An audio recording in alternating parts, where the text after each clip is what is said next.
បាទសូមជម្រាបសួរបងប្អូនអស់គ្នាបាទឥឡូវនេះខាង IT Solar មានការតេស្តទៅលើ motor បូមទឹកទៀតហើយនេះ motor កម្លាំងវា2សេសបាទកម្លាំង2សេស motor ប្រើភ្លើង220ហើយទឹកនេះបាន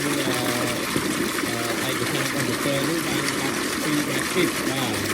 12 ម៉ែត្រគីបក្នុង1ម៉ោងហើយឥឡូវនេះយើងប្រើសូឡា600 វ៉ាត់ចំនួន5ផ្ទាំងទេឥឡូវយើងចោលមួយផ្ទាំងនេះយើងចោលមួយផ្ទាំង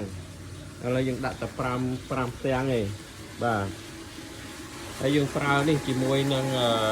Angleter VSD នេះបាទឃើញថាវាដើរល្អមែនទែនដើរល្អមែនទែនគឺដើរពេញល្អបាទ5ផ្ទាំងនៅពេលដែលថ្ងៃមានពន្លឺគ្រប់គ្រាន់នេះហើយយើងតេស្តនៅពេលនេះគឺម៉ោង10បាទម៉ោង10 និង8 នាទី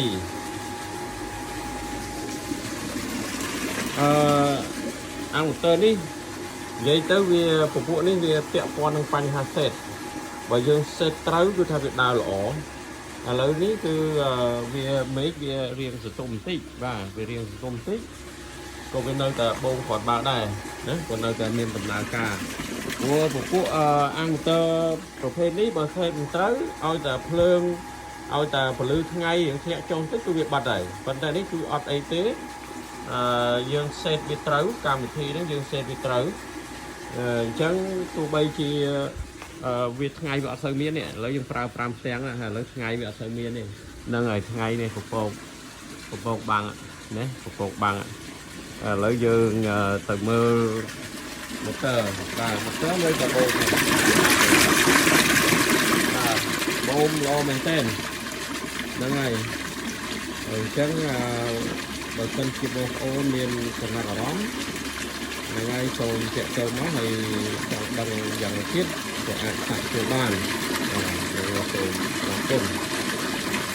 ហើយសម្រាប់នេះក៏ចង់បញ្ជាក់បន្ថែមបន្តិចថា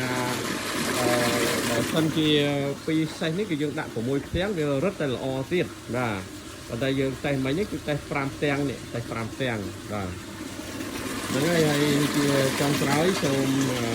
អរគុណនិងសូមជម្រាបលា